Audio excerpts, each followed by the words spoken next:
aunque estés en la peor crisis, si quieres entrar en una nueva etapa con Dios, Dios estará contigo.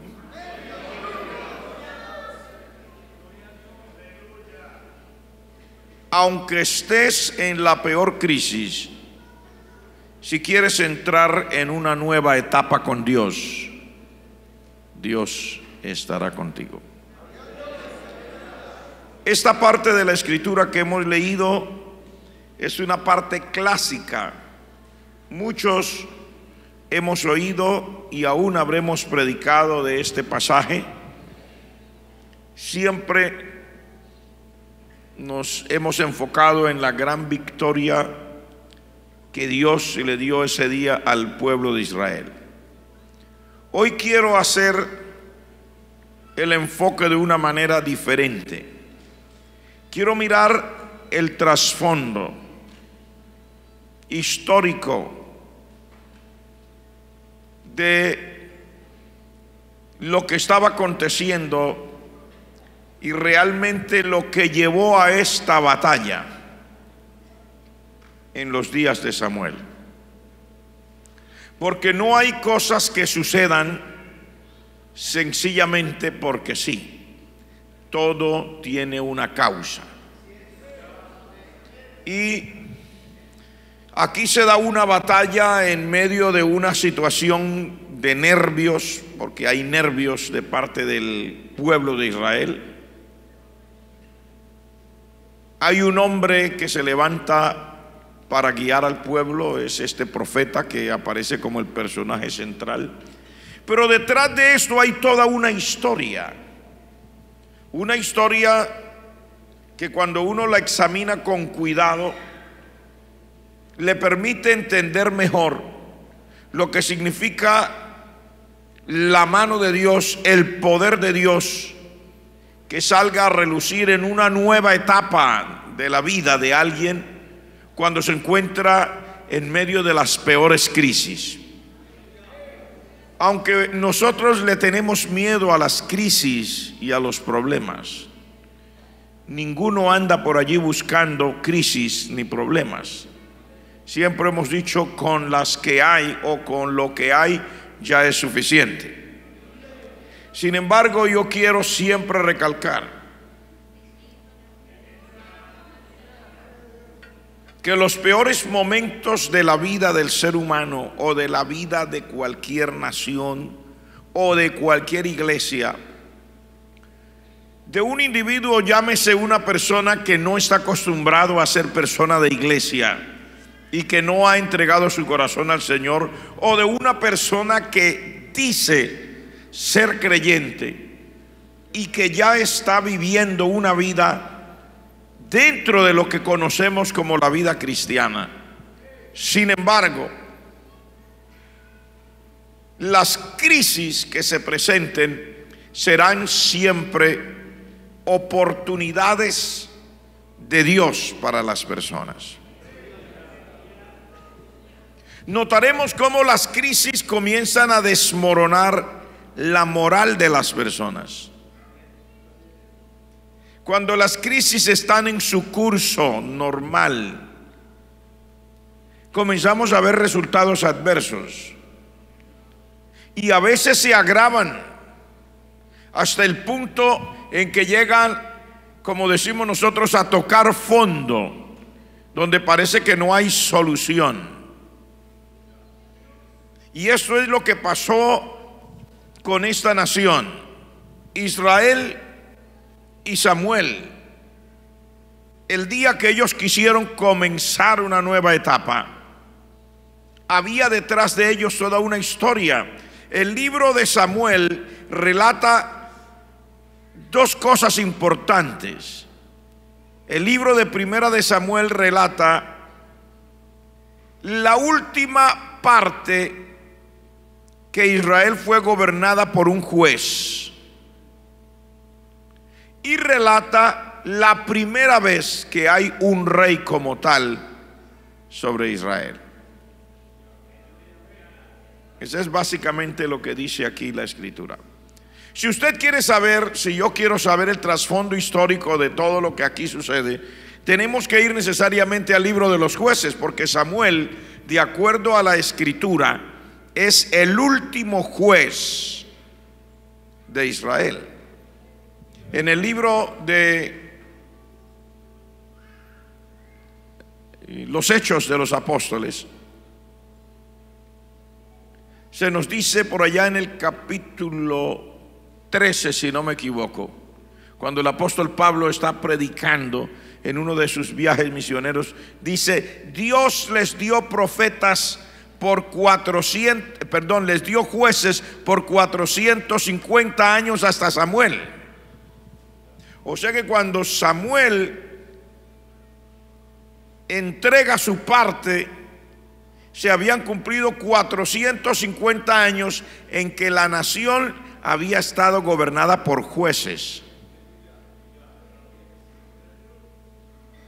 Ustedes saben que quien primero gobernó a Israel fue Moisés, y luego de Moisés siguió Josué, pero luego de Josué vinieron los jueces. Estos jueces gobernaban a Israel por periodos irregulares. Algunos gobernaron por más tiempo, otros por menos tiempo, pero todos fueron puestos allí por Dios para que la nación pudiera mantener vida.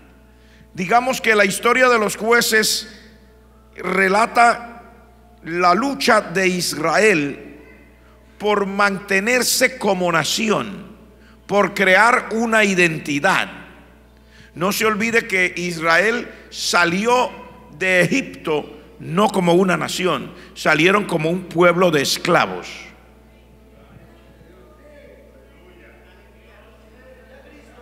Es importante tener todo esto claro. Cuando Israel sale de Egipto, no salieron como una nación, salieron como un pueblo de esclavos. Y no eran nación porque no tenían lo propio para convertirse en una nación. Para ser una nación no basta con ser un grupo de personas. Tiene que tener varias cosas específicas. Tiene que tener un sistema de gobierno.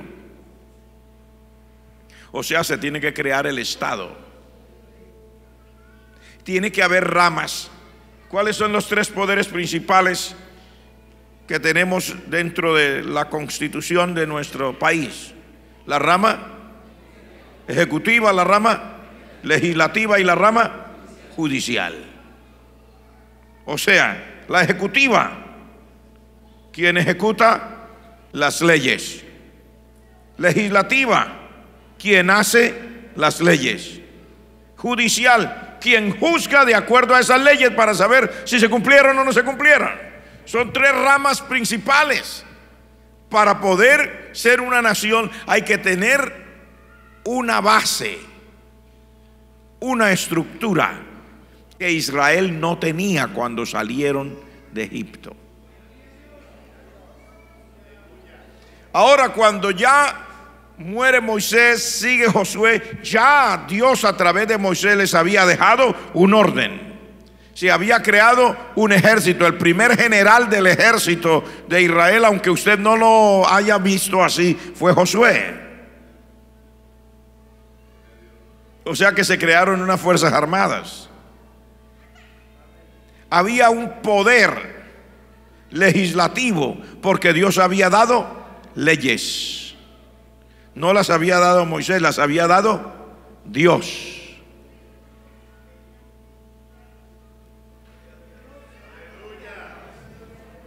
Y había, por supuesto, los líderes que estaban dirigiendo al pueblo, y aparte de eso, también les dio su identidad religiosa, llamarían algunos.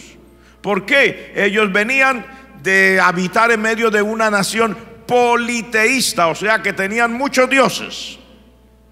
Los egipcios y los orientales se han distinguido por ser politeístas. El dios del sol, el dios de la cosecha, la diosa de la fertilidad, etc. Así era en Egipto.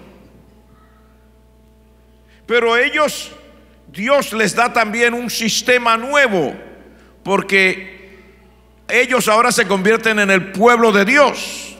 Entonces tienen un solo Dios. En las demás naciones ellos necesitaban un Dios para que lloviera, un Dios para que hiciera sol, un Dios para que viniera la cosecha, un Dios para que calmara las tormentas.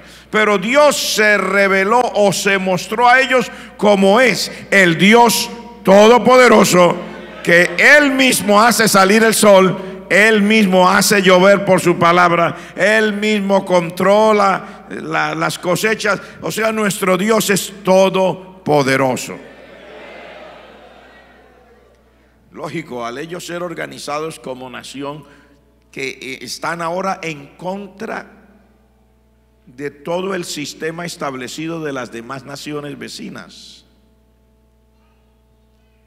Adorar a un solo Dios, vivir en santidad para ese Dios, recibir una tierra de parte de ese Dios, poseerla, mantenerla. O sea, la historia de los jueces realmente es la lucha de una nación tratando de mantener su identidad. Y si usted no me entiende, léalo con detalles y usted verá que la Biblia dice: y comenzó a juzgarlo fulano de tal, y mientras ese juez los juzgó y estuvo gobernando, el pueblo tenía paz. Dice, pero moría ese juez y la nación caía nuevamente en los mismos errores de antes y no sabía cómo hacer sin mantener la identidad que Dios les había entregado ahora, o identificarse con las naciones vecinas, y comenzaban a tomar prestado de ellos las creencias, etcétera, y volvían otra vez a caer en manos de sus enemigos, y la historia se repite continuamente. 450 años es la lucha de una nación por mantener su identidad. Y déjeme decirle que mientras usted no sepa quién es, no sabe para dónde va.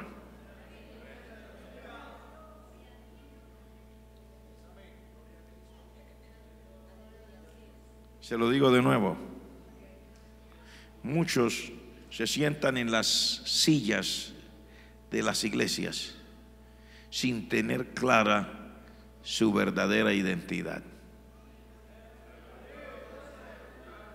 y atraviesan las mismas crisis de Israel precisamente porque están batallando contra la identidad nueva que uno recibe cuando viene a Cristo. Porque la palabra de Dios dice: mas a todos los que le recibieron, a los que creen en su nombre, Él les dio potestad de ser hechos hijos de Dios. Y luego dice allá en la primera epístola del apóstol, dice: y vosotros sois nación santa, real sacerdocio, pueblo escogido por Dios, para que anunciéis las virtudes de aquel que os llamó de las tinieblas a su luz admirable. O sea, usted ha recibido una identidad diferente, pero en las sillas de las iglesias, hasta el sol de hoy, mucha gente se sienta luchando de nuevo con lo mismo que luchaba Israel, y todavía no está seguro de quién es. Y como no está seguro de quién es, tampoco está seguro de lo que debe hacer. Porque si usted no sabe quién es, no sabe para dónde va. Entonces un rato se consagra y otro rato se envuelve en los pensamientos de la vida, todo lo que le ofrece el mundo. Un rato quiere, o por lo menos mientras viene a la iglesia y al estar en el ambiente del culto y oír el cántico de victoria y el mensaje de la gloria de Dios, ese creyente salta de la silla, levanta las dos manos como el pueblo de Israel cuando estaba frente al juez y decían: vamos adelante, vamos a derrotar a los enemigos, vamos a mantenernos sirviendo a Dios. Y ellos prometían servir a Dios. Pero se moría el juez, volvía la misma tragedia no estaban seguros de quiénes eran. Y volvían a caer en los mismos errores de siempre. El pecado de tomar prestado de los demás aún su identidad religiosa. Entonces querían parecerse a las demás naciones. Servían un ratito a Baal, otro ratito a Astarot, y así sucesivamente.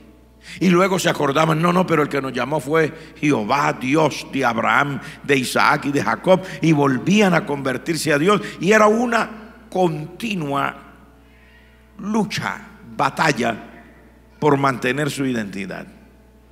Y déjeme decirle que si usted no lucha por lo suyo, nadie más va a luchar por lo suyo. Hay gente que viene y le trae todas sus luchas a la iglesia y dice: hermano, yo tengo un problema, les pido que oren por mí. Hermano Samuel, si es que el pastor es el hermano Samuel, yo tengo una batalla aquí muy grande, por favor le ruego que me tenga pendiente en oración. Luego llaman el día del ayuno y hay que estar listo con el teléfono. Sí, aló, sí, soy fulano de tal. Dígale a los hermanos que están ayunando que la batalla ha arreciado mucho, que oren bastante allá por mí. El uno llama desde la clínica, el otro desde el hospital, el otro no se sabe desde dónde llama, a veces con una voz nerviosa así: si Jehová no me ayuda ahora, voy a caer en grave problema y ustedes son los que están ayunando, hagan algo por mí ahora.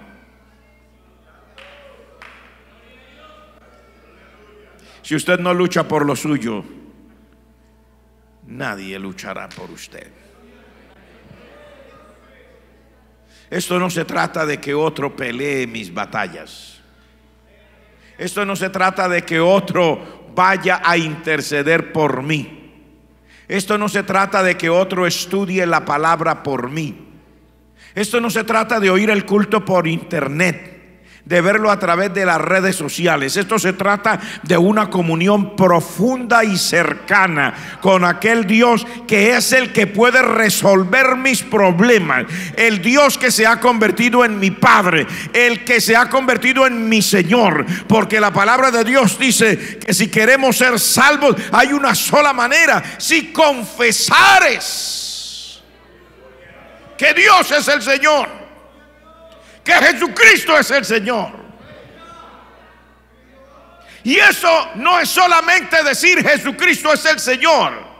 Eso es llegar a tener una convicción de que mi vida ahora no está guiada por los sentimientos, ni guiada por el marco filosófico de la gente de mis días, ni guiado por la moda teológica de las creyentes de mis días. Eso quiere decir que yo reconozco que el Señor es el dueño total, único de quien yo soy. No solo para decir lo que creo, sino para vivir lo que creo. Porque una cosa es decir lo que creo y otra cosa es vivir lo que creo. Y cuando Samuel aparece aquí, yo quiero hacerle un recuento yendo hacia atrás. El último juez que usted oye nombrar con nombre propio antes de Samuel realmente se llamó Sansón. Fue el último juez que con nombre propio se menciona en el libro de los jueces: Sansón. Usted ha leído la historia de Sansón. ¿Cuántos la han leído? Fue llamado para cosas grandes y de hecho hizo cosas grandes. Lamentablemente a veces no alcanzamos todo lo grande que Dios quiere para nosotros. No porque Dios no quiere, sino porque nosotros vivimos todavía en el mismo problema. Igual que la nación, Sansón también estaba continuamente peleando por su propia identidad.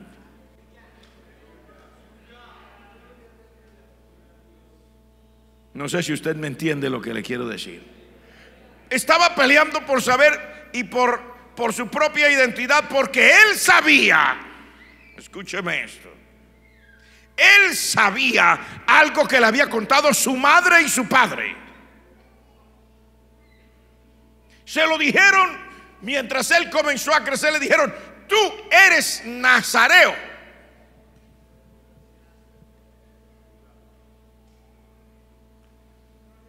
¿Qué era nazareo?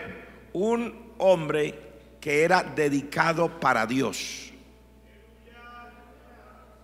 Y en el tiempo del Antiguo Testamento, un nazareo entre el pueblo de Israel tenía dos cosas importantes que cumplir. Primero, no debería tomar vino ni ninguna bebida alcohólica. Era requisito. Y segundo, no se debía cortar el cabello. Ese era el voto de los nazareos. Aquí viene un nazareo. Gloria al nombre del Señor. No hay absolutamente ninguna duda de que Sansón luchaba con su identidad. Lea la historia de Sansón y usted lo encontrará. Un hombre en el cual el Espíritu de Dios comienza a manifestarse, y cuando el Espíritu de Dios se manifiesta, hace cosas extraordinarias. Mata leones con sus manos, los destroza. Mata a filisteos con una quijada de asno. Se toma las puertas de una ciudad y se las pone al hombro. Cuando el Espíritu de Dios llega sobre este hombre, toda la gente tenía terror. Este hombre era verdaderamente un libertador. Pero a ratos esa lucha, y usted lo encuentra entrando a una ciudad de los filisteos para buscar una mujer ramera.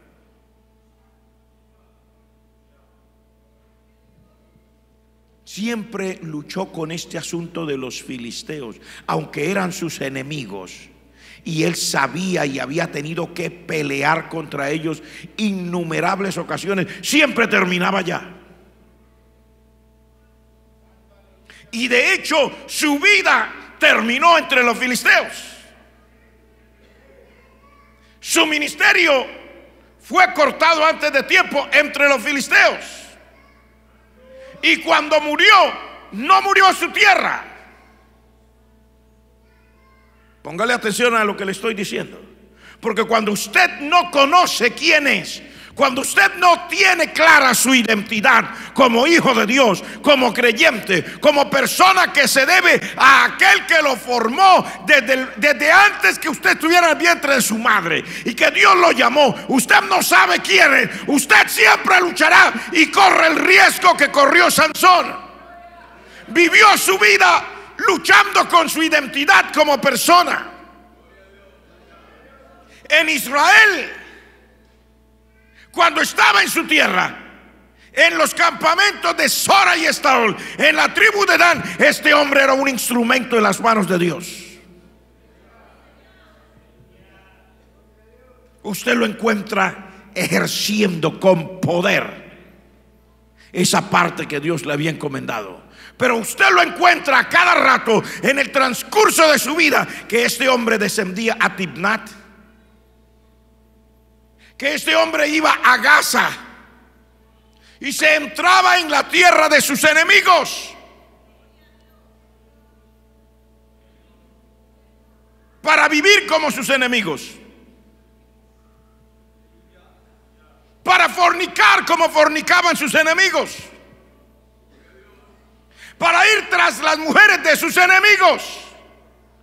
Era una constante batalla entre estar en Israel y cumplir su función de juez y mantener la independencia de Israel, y luego caer en una pequeña ciudad o en una ciudad capital de los filisteos para tratar de vivir como los filisteos, por lo menos la parte que su naturaleza le impulsaba.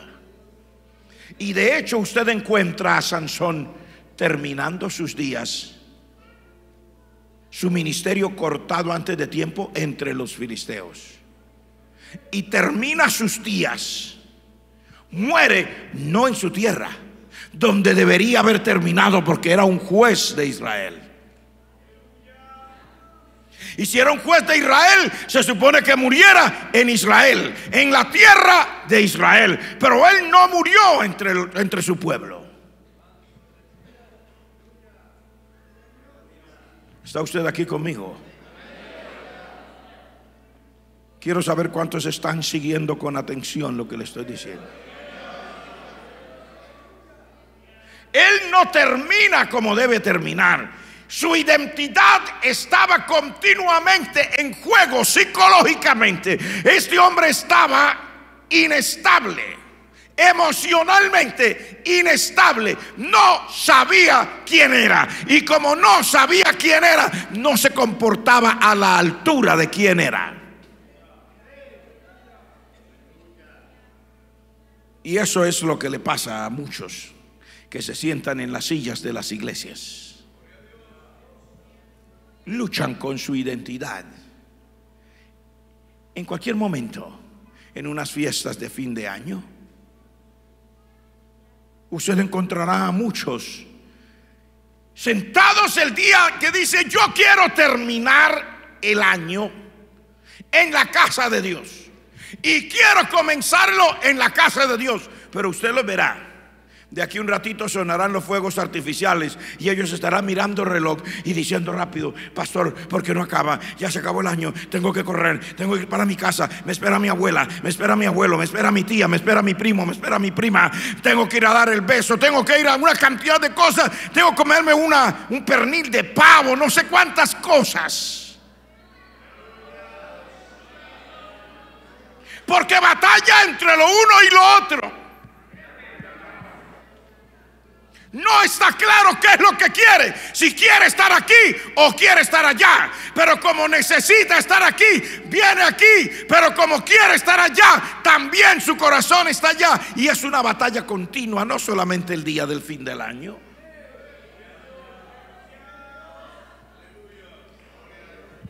Cuando alguien no está seguro de su identidad, su batalla es terrible y termina haciendo lo que no le corresponde. Y también termina como no debería terminar. ¿Está usted aquí? La nación de Israel se debate en esto. Sansón es el último juez de Israel que se nombra antes de Samuel. Digo que se nombra por nombre propio. Y dejó un vacío tan grande que usted encuentra que el libro de los jueces termina con un verso diciendo: y en ese tiempo no había rey en Israel, y cada uno hacía lo que bien le parecía.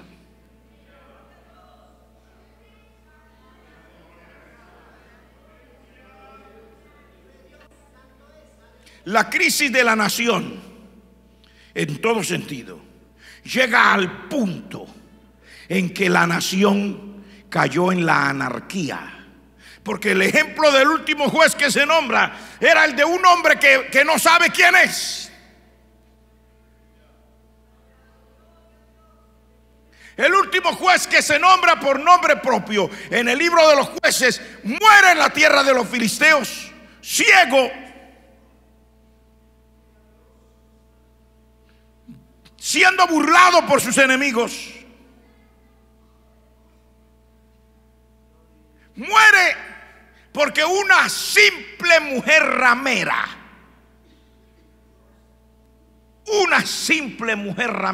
contratada por los filisteos,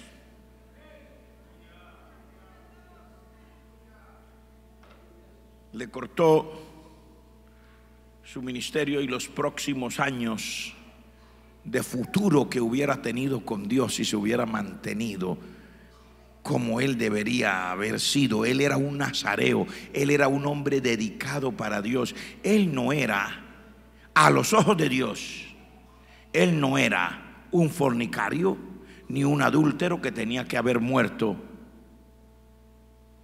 en el templo de un dios filisteo.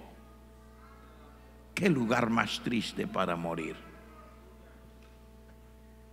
Pero él nunca estuvo claro de quién era. Y ese es el recuerdo que le deja a la nación. Entonces el último recuerdo que queda es de un juez que no sabe quién es, que se debate entre servir a Dios o vivir como los filisteos y termina muriendo en la tierra de los filisteos, en el templo de un dios filisteo. Una tragedia.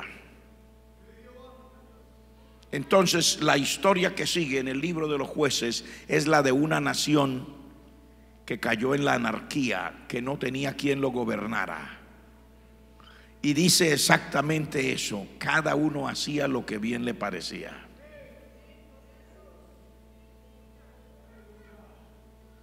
Es el trasfondo histórico. Estoy mirando con ustedes el trasfondo histórico para que entendamos lo que está pasando aquí, porque las crisis se pueden ahondar.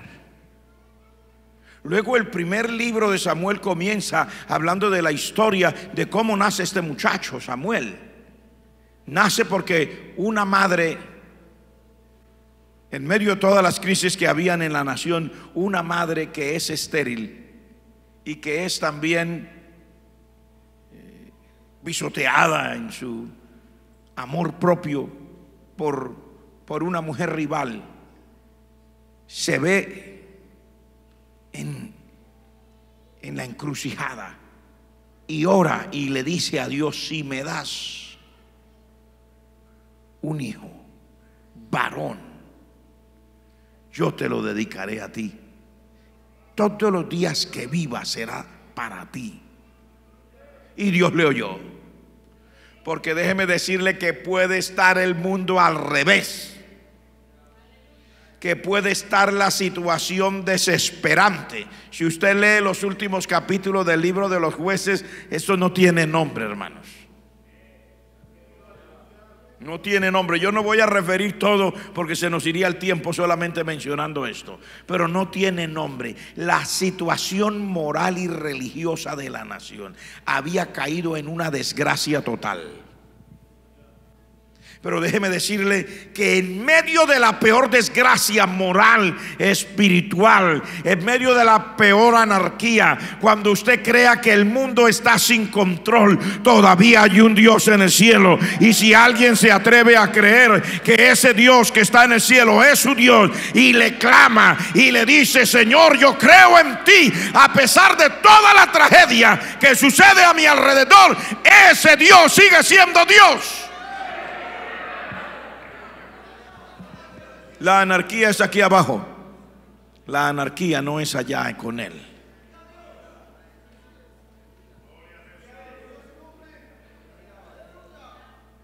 ¿Está usted conmigo? La crisis moral es aquí abajo. Con Dios no hay crisis moral. Y aunque todo estaba de ese color, esta mujer ora y Dios le oyó y le dio el hijo varón.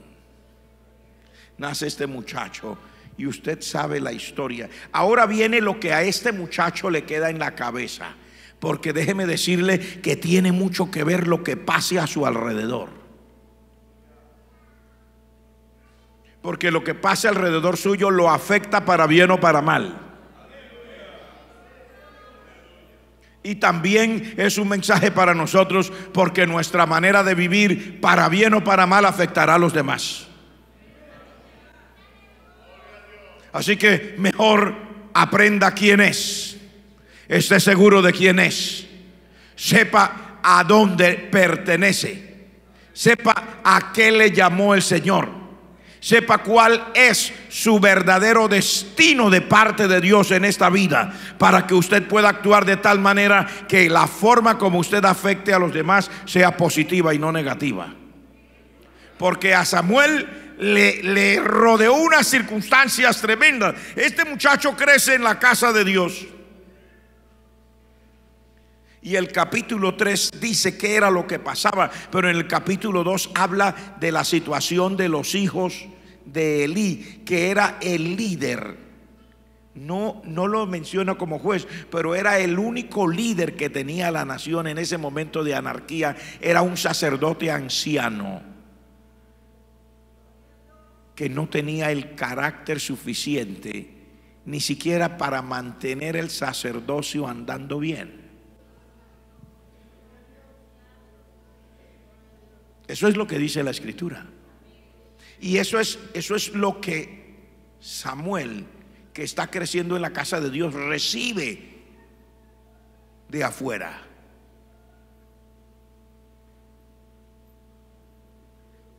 Ahora, la Biblia también dice: en aquellos días no había con frecuencia visión y la palabra de Jehová escaseaba. Era un desastre total, hermano. O sea, cuando dice que la palabra de Dios escaseaba, quiere decir que iban al templo y volvían a salir en la misma condición. Y dice la Biblia que los sacerdotes más jóvenes dormían con las mujeres que querían venir a buscar a Dios en la casa de Dios. O sea, todo se había convertido en un circo. Era un circo. Las ofrendas eran atropelladas.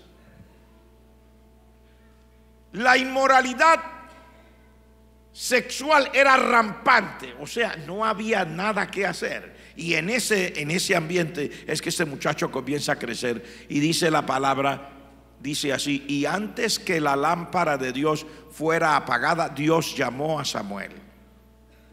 Muchos han mirado esto como de una manera literal, porque en la casa de Dios había una lámpara que tenía 7 brazos y tenía que estar siempre encendida.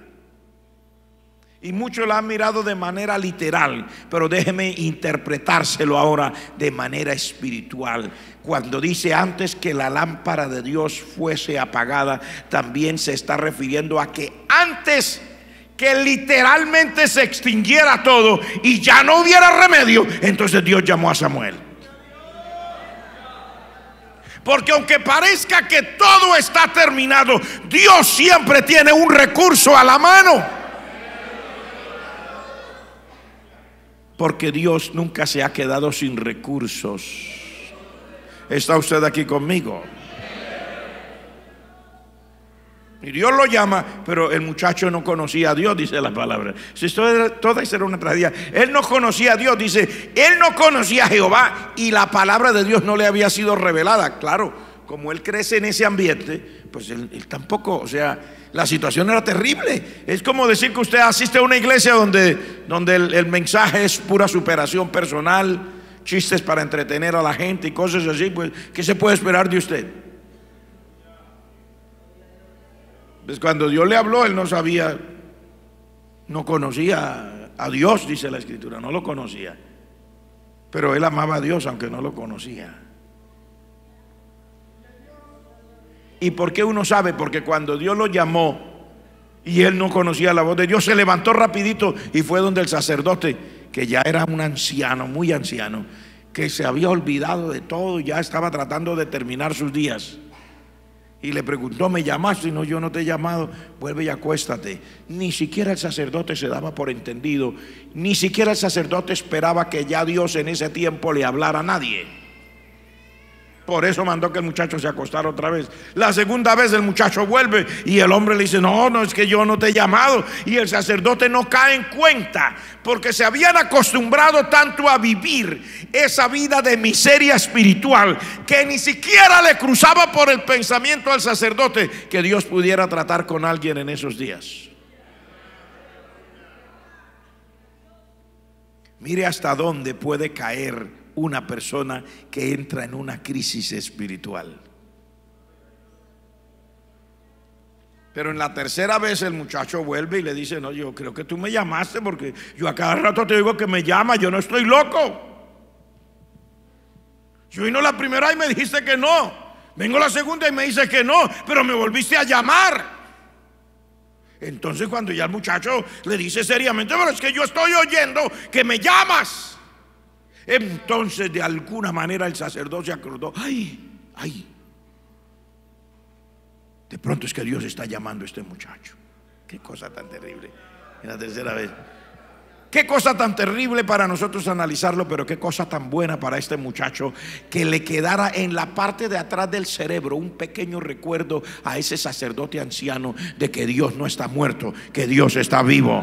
Porque es bueno que usted siempre se acuerde que Dios no está muerto, que Dios está vivo. En medio de las peores crisis de la historia, Dios sigue vivo. Digo, en medio de las peores crisis de la historia, Dios sigue vivo. Y como el hombre recuerda, le dice: ay, mira, vuelve y acuéstate, pero si te vuelvo a llamar, no corras para acá. Si te vuelvo a llamar, tú quédate ahí quieto y dile: habla Jehová, que tu siervo oye. Y un muchachito que es que en semejantes situaciones espirituales lo único que le quedaba era obedecer. Y cuando ya estaba allá, otra vez el Señor lo volvió a llamar. Porque en medio de todas las crisis y las desdichas de este mundo, Dios tiene sus ojos fijados en aquellos que le sirven, en aquellos que le aman. Y Dios quiere hacer algo con ellos, así no lo entiendan. Porque el muchacho no entendía, pero Dios insistía. Y es probable que usted no entienda, pero Dios siga insistiendo. Dios le ha hablado y usted le parece que Dios no le habla. Y Dios vuelve y habla y usted le parece que Dios no le habla. Pero en esta noche Dios vuelve y le habla, porque Dios sigue insistiendo. Él quiere seguir haciendo aquello que necesita hacer.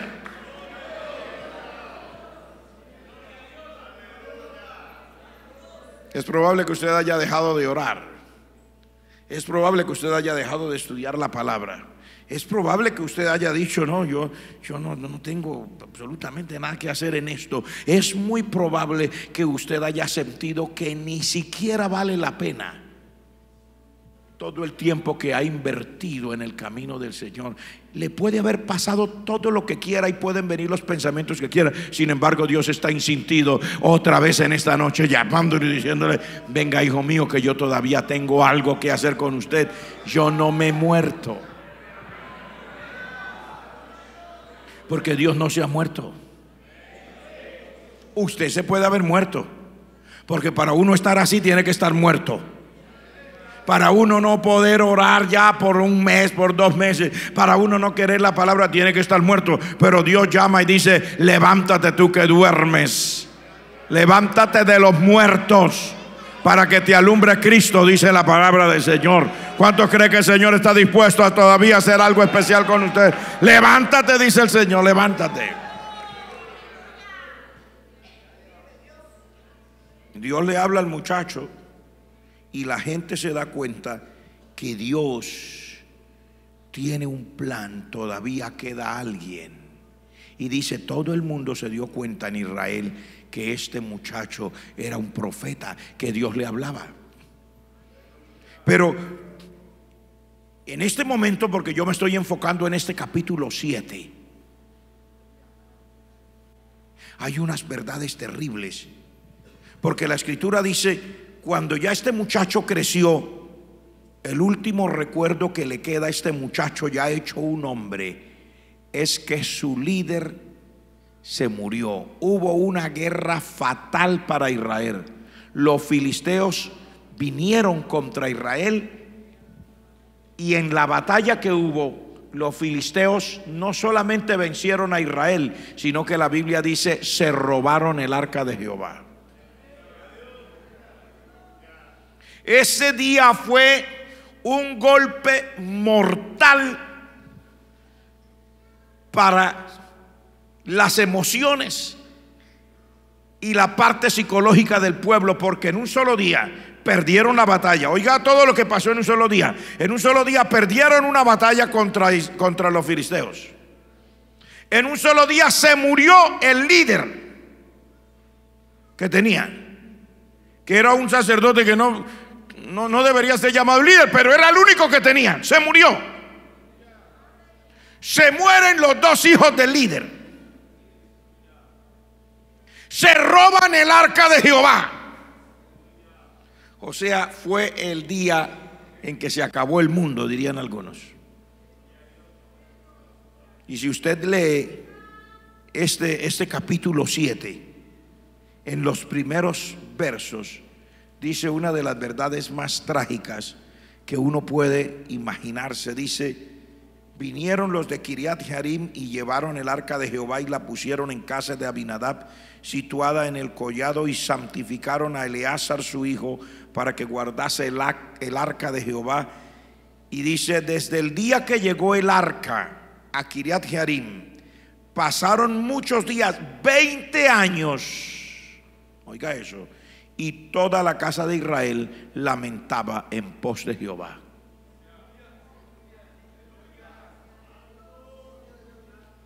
$20 sin líder, 20 años con el recuerdo de una batalla perdida. El arca de Jehová había retornado, pero no estaba en Silo, donde debía estar, en la casa de Jehová. El arca de Jehová estaba por allá en la casa de alguien, que fue donde se atrevieron a dejarla. El último recuerdo que tiene Samuel, porque Samuel estaba ahí. Lo que pasa es que la Biblia no dice que él estaba ahí, pero cuando usted mira la historia sabe que Samuel estaba ahí el día que el pueblo de Israel perdió la batalla. Samuel estaba ahí. Samuel vio todo eso. Era un hombre joven y él vio, era un nazareo, y él vio cómo se quedaba sin líder. Se murió el sacerdote, él vio que se murieron los 2 hijos del sacerdote, y él vio que el arca salió y nunca regresó, y él siempre estaba en la casa de Jehová. Así que por 20 años Samuel no podía ver el arca de Jehová, porque ya no estaba en la casa de Dios en Silo. Son detalles que la gente a veces no piensa, pero esto era un duro golpe, no solamente para la nación, ese había sido un duro golpe también para Samuel. Porque por 20 años la escritura dice: todo Israel lamentaba por 20 años. Entonces, ¿usted entiende lo que quiere decir eso? Por 20 años batallando con el recuerdo, y no solamente el recuerdo, porque aparte de todo eso, los filisteos comenzaron a oprimirlos de una manera terrible. O sea que era una tragedia por donde usted la mirara. Yo no sé, la Biblia no dice qué estaba haciendo Samuel estos 20 años. Ya era profeta, ya Dios lo había llamado, pero la Biblia no dice qué estaba haciendo. Fueron 20 años. Pero déjeme decirle que así pasen 20 años, mientras Dios esté en su trono, después de 20 años puede resucitar de las cenizas. Gloria al nombre del Señor. Y no solamente después de 20 años, después de 100 años. Y no solo después de 100 años, después de 2000 años. La nación de Israel fue expulsada de su tierra por más de 2000 años. Dispersados. Y en 1948, mes de mayo, volvió a nacer Israel. Dios sigue en su santo trono. Para Él no hay nada imposible. Pero el golpe era fuerte. Para Samuel era fuerte. Porque ¿quién le decía ahora algo? ¿Quién daba órdenes ahora? ¿Quién podía poner esto en su sitio? Entienda una cosa, porque cuando nosotros estamos sentados allí como miembros de la iglesia y vemos a los pastores actuar, no hable de este, sino a cualquier pastor. Nosotros ahí sentados en la silla de la iglesia vemos a los pastores actuar y nosotros decimos: yo haría así, yo haría así, yo haría así, yo haría así, no, yo haría así. Cada uno tiene una cabecita para decir qué haría. Pero si se llega a quedar esas iglesias sin pastor, sin un líder, porque una cosa es estar a la sombra del árbol y otra cosa es ser el árbol. No sé si me entiende. Una cosa es trabajar a la sombra de un líder y otra cosa es ser el líder. Y aunque la Biblia no dice qué pasó, pero usted encuentra a un Samuel paralizado por 20 años, igual que el resto de la nación. 20 años paralizado. No se sabe de él. Mi pregunta es, ¿dónde está Samuel? Porque Samuel ya era un hombre cuando esto pasó. ¿Dónde está? Por 20 años ya Dios lo había llamado, ya Dios le había hablado su palabra. ¿Dónde está?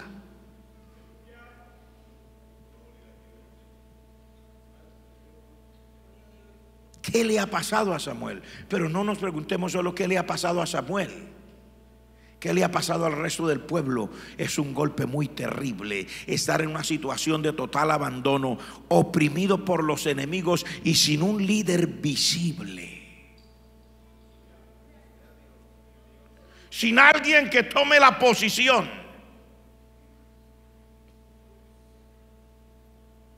Las cosas fuera de control. Y nadie que pueda tomar una decisión. Pero me gusta este capítulo cuando entramos en la parte donde entramos, porque allí es donde vamos a mirar realmente, donde llega el clímax de esta palabra en esta noche. Porque dice: entonces Samuel, después de 20 años, léalo allí y usted verá, dice: entonces Samuel le habló a toda la casa de Israel y le dijo: si de todo su corazón ustedes se vuelven a Jehová, quiten los dioses ajenos, a Astarot que está entre ustedes, preparen su corazón para servirle a Dios y sírvale solo a él, y él los va a librar de la mano de los filisteos.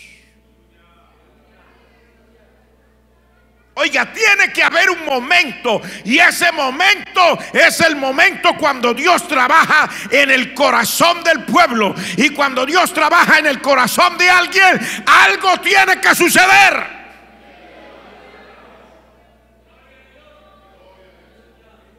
El mismo Samuel que está fuera de escena, presa del pánico por 20 años, es el mismo Samuel que de repente sale adelante a decir: si ustedes quieren, sirvámosle a Dios hoy.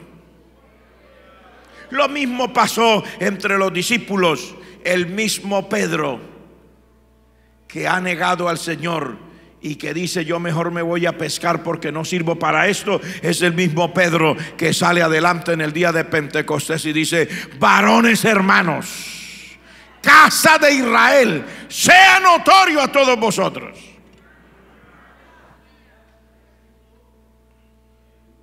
Mientras haya alguien que decida pasar por encima de la crisis para entrar en una nueva etapa con Dios, encontrará el respaldo del Señor.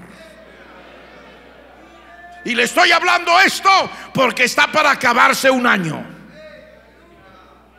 y estamos para entrar en otro año. No sé lo que usted piense de usted mismo y de la obra de Dios, y no sé lo que usted piense de los planes y propósitos de Dios para con su vida. No sé lo que le haya pasado, no sé a quién le estamos predicando en esta noche, no sé cuáles sean las crisis de su vida, pero algo yo tengo claro: que si alguien se decide en esta noche a entrar en una nueva etapa con Dios, Dios manifestará su poder.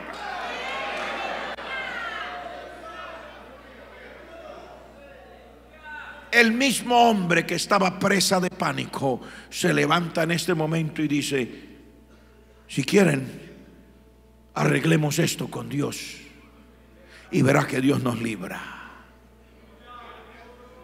Llega un momento en que alguien tiene que tomar una decisión, porque estaban presos de pánico por muchas razones. No tienen líder, no tienen un ejército organizado porque están oprimidos. El último recuerdo que les queda es de derrota. No tienen el arca de Jehová allí en Silo. ¿Está usted aquí conmigo? El arca de Jehová está por allá, en un sitio lejano. O sea, todas las cosas están en contra de ellos, pero este hombre decide y dice: todo eso puede ser así, pero yo sé que Dios todavía sigue en su mismo trono. Y si le servimos a Él, Él es poderoso para ayudarnos. Gloria al nombre del Señor. Y esa es la palabra que Dios quiere traernos en esta noche a cada uno de nosotros, porque por encima de las tragedias de la vida del ser humano y por encima de las peores circunstancias y de todos los golpes psicológicos, de todos los golpes emocionales que usted pueda haber recibido, por encima de todo eso, el día que usted tome una decisión y le dice al Señor: Señor, heme aquí, yo no quiero seguir en esta misma condición, estoy cansado y harto de esta miseria espiritual, estoy cansado y harto de estarnos escondiendo de nuestros enemigos, estoy cansado y harto de que la vida no sea sino desgracia tras desgracia. En este momento estoy dispuesto a buscar tu santo rostro. Y cuando usted lo mira así, Dios dice: ah, estaba esperando encontrar a alguien que quiera oír mi palabra y entender mi voz. Y cuando Samuel dice así, entonces los hijos de Israel dijeron: listo, vamos a organizar esto. Quitaron a los Baales, quitaron a Astarot, sirvieron a Jehová. Y Samuel le dijo: reúname a todo el pueblo en Mizpa y yo voy a orar por ustedes. Y Samuel decide ese día, escúcheme, una decisión trascendental que le podría significar la muerte también a él. Porque déjeme decirle una cosa, que cuando usted toma decisiones con Dios, tendrá muchas veces que arriesgarlo todo. Hay gente que está dispuesto a recibir todas las bendiciones sin arriesgar absolutamente nada. Pero déjeme decirle, la gente que ha obtenido grandes cosas en Dios lo han arriesgado todo. Como Daniel, como Sadrach, Mesach y Abednego, como Pablo en el Nuevo Testamento, como Pedro y los demás apóstoles, lo han arriesgado todo. Como Esteban lo arriesgó todo. Cada uno de los que han obtenido grandes cosas en Dios lo han arriesgado todo. Usted no puede querer las grandes bendiciones del Señor sin tomar los riesgos que eso implica.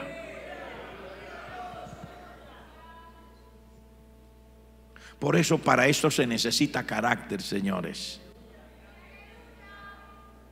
Solamente un hombre con carácter toma una decisión así, porque cuando esto sucede aquí, los filisteos se enteran y inmediatamente organizan el ejército y declaran la guerra a Israel. Pero en ese momento ya las cartas se habían echado sobre la mesa. Y entonces Samuel dijo: aquí ya no hay tiempo de volver a esconderse. Aquí lo que hay que hacer es salir a pelear, y vamos a pelear por nuestra independencia, y vamos a pelear para salir adelante. Tenemos que tener una nueva etapa, un nuevo comienzo en la vida de la nación. Y le habló al pueblo, mire lo que le dijo. Entonces los hijos de Israel le dijeron a Samuel: no ceses de clamar a Jehová por nosotros. Y Samuel tomó un cordero de leche y lo sacrificó entero en holocausto a Jehová. Y clamó Samuel a Jehová por Israel, y Jehová le oyó, porque él fue el que le dijo que se reunieran. Él fue el que le dijo, o sea, en este momento de crisis, cuando quiere entrar en una nueva etapa, él le dice al pueblo: reúnase, que esto hay que arreglarlo. Y él sabía lo que eso significaba. Podría perder la vida, porque si los filisteos ganan, el primero que va a sufrir las consecuencias es el que ha promovido el levantamiento. Ustedes lo saben de sobra. Los que intentaron la independencia de cualquier nación, si fallaron, ustedes ya saben los resultados. Samuel también, pero Samuel en ese momento había tomado una decisión. Él había dicho: yo estoy cansado de vivir así. Ya son 20 años en esta tragedia. No quiero seguir el resto de mi vida así. No quiero ser parte de una nación que se esconde todo el tiempo. No quiero ser parte de una nación subyugada el resto de la vida. Yo quiero ser parte del pueblo que Dios llamó. Yo quiero ser parte del propósito de Dios. Hay que tomar los riesgos que sea. Le digo al pueblo: reúnanse aquí que yo voy a orar por ustedes. Y cuando los filisteos ya armaron la guerra, él les dijo: a pelear que yo voy a orar. Y tomó un cordero, lo sacrificó y le dijo al Señor: Señor, 20 años hemos estado escondidos. 20 años hemos sufrido la tragedia. 20 años solamente estamos lamentando. Y tenemos tras de nosotros todo un historial de derrotas, de falta del arca tuya, de falta de un líder. Tenemos todo un historial en contra nuestro, Señor. Ya no más. Yo te pido que hoy tú mires a tu pueblo que acaba de salir para la batalla, y también me mires a mí como siervo tuyo, que estoy aquí orando a ti. Por favor, Señor, tú que eres Dios y tú que un día me hablaste, toma en tus manos el control de esta situación. Y dice la palabra, eso era lo que Dios estaba esperando. Dijo: ¿cómo, hijo mío? Al fin. Y la palabra de Dios dice: entonces Jehová tronó en aquel día con gran estruendo contra los filisteos.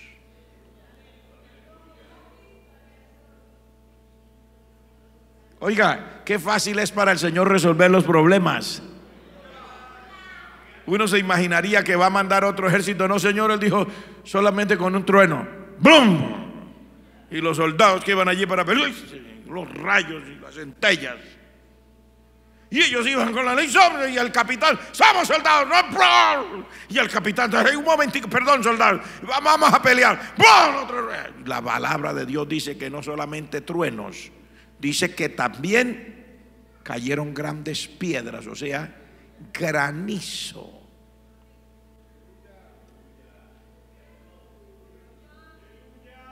Los atemorizó, fueron vencidos, y hubo un granizo terrible.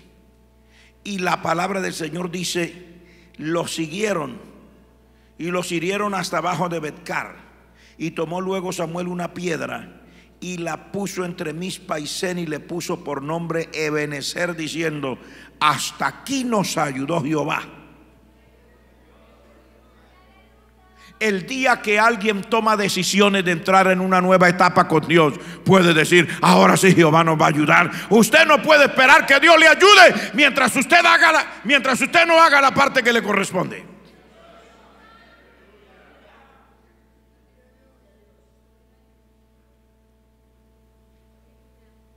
Se lo digo de nuevo: usted no puede esperar que Dios le ayude mientras usted no haga la parte que le corresponde. Pero Dios en esta noche está esperando por usted, que usted tome la parte que le corresponde. ¿Está usted dispuesto a hacer la parte que le corresponde? ¿Cuántos están dispuestos a hacer la parte que le corresponde? ¿Está dispuesto a dar un paso?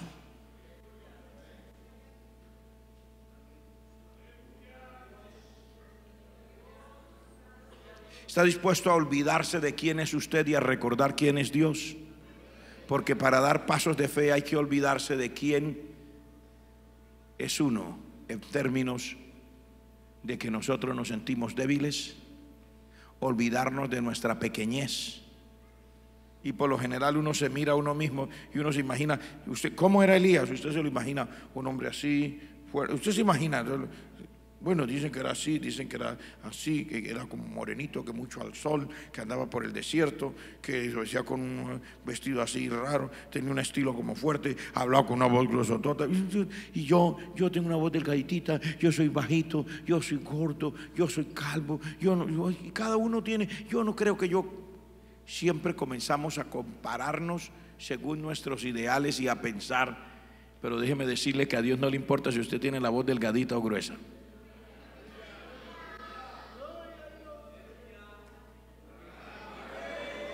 A Dios no le importa si usted es alto o bajito.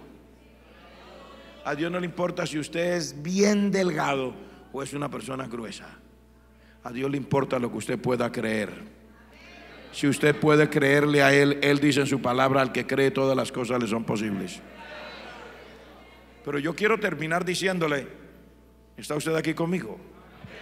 Quiero terminar diciéndole esto que dice aquí, porque la mayoría siempre, cuando hemos escuchado este mensaje, termina ahí diciendo: y puso una piedra y dijo: hasta aquí nos ayudó Jehová, y le puso por nombre Ebenezer. Pero resulta que la parte que sigue adelante es todavía muy, muy buena. Dice: así fueron sometidos los filisteos.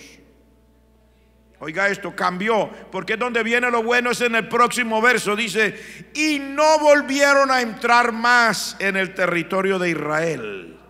O sea, cambió, entraron en una nueva etapa. Dice: los filisteos no volvieron a entrar. ¿Qué más dice? La mano de Jehová estuvo contra los filisteos toda la vida, todos los días de Samuel. Y luego dice en el verso 15: y Samuel juzgó a Israel todo el tiempo que vivió. Mire todo lo que se recuperó, hermano. Se recuperó la independencia. Los filisteos no aparecieron más por ahí. Dios comenzó a manifestar su poder contra los filisteos. Dice: la mano de Jehová fue contra los filisteos toda la vida de Samuel. Se recuperó el gobierno, porque dice: Samuel juzgó a Israel todos los días de su vida. O sea, se acabó la anarquía, apareció de nuevo un orden. Se da cuenta que cuando alguien se pone en las manos de Dios, Dios hace cosas extraordinarias.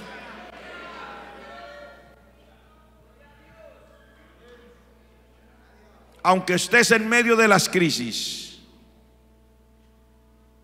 si te decides a entrar en una nueva etapa con Dios, Dios manifestará su poder a tu favor.